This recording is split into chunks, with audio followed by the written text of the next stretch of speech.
इस बार बीजेपी ने ममता बनर्जी का किला पश्चिम बंगाल को ढा दिया है और वहां पर अपनी राजनीति की एक नई पैठ बना ली है। बीजेपी का जादू पश्चिम बंगाल में चल चुका है। बीजेपी के जादू के आगे ममता बनर्जी की पार्टी टीएमसी सामने टिक तक नहीं पाई ठीक से। ममता बनर्जी को इस बात को समझना होगा कि उनसे कहीं न कहीं मैनेज करने में गलतियां हुई हैं।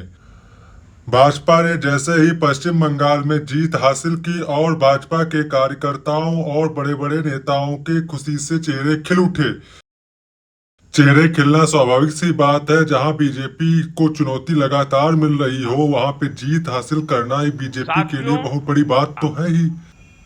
बंगाल में साथियों प्रधानमंत्री का झाल मुड़ी खाना इससे बंगाल की राजनीति में प्रधानमंत्री और बीजेपी का कद लगातार बढ़ा दिया, क्योंकि बीजेपी ने इतना प्रचार झाल मुड़ी को लेकर के नहीं किया जितना विपक्ष ने प्रचार कर दिया।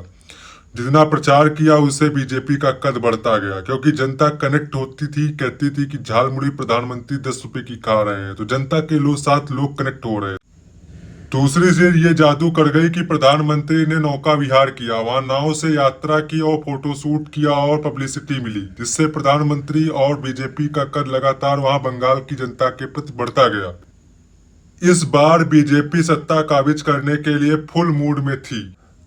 खैर बीजेपी तो जीत गई। अब बात करते हैं ममता बनर्जी की। ममता बनर्जी की हार के बाद ममता बनर्जी ने एक बयान दिया है भी। उन्होंने कहा है कि बीजेपी ने जानबूझ करके हमारी सीटें चीटिंग की है और ममता बनर्जी ने और कई आरोप लगाए हैं। देखिए सुनिए क्या कहती हैं।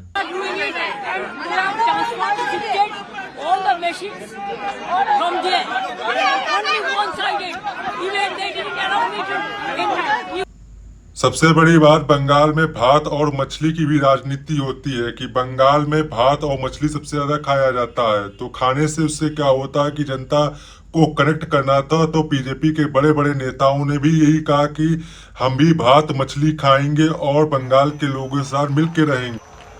बीजेपी एक एक करके जनता के साथ जुड़ाव करती जा रही थी। झालमुड़ी खाना, नौका विहार करना और भात मछली की राजनीति करना, जिससे बीजेपी को लगातार फायदा होता जा रहा था, उनका वोट प्रतिशत बढ़ता जा रहा था। खैर बीजेपी ने पश्चिम बंगाल में खेला कर दिया। अब तो परिणाम आ चुका है। टीएमसी और ममता बनर्जी को आगे की ओर चिंतन करने की जरूरत है। अब देखना होगा बंगाल में बीजेपी साथियों किस प्रकार की राजनीति करती है। भाजपा के बंगाल जीत में बड़े बड़े प्रचारक का भी बड़ा योगदान है, जैसे योगी आदित्यनाथ, पीएम मोदी, अमित शाह, ये सब बड़े बड़े नेता जब प्रचार करते हैं। राजनाथ सिंह, इन्होंने भी प्रचार किया। तो इससे क्या होगा, बीजेपी एक फुल ताकत के साथ बंगाल में लड़ा है और लड़कर जीत के दिखाया है।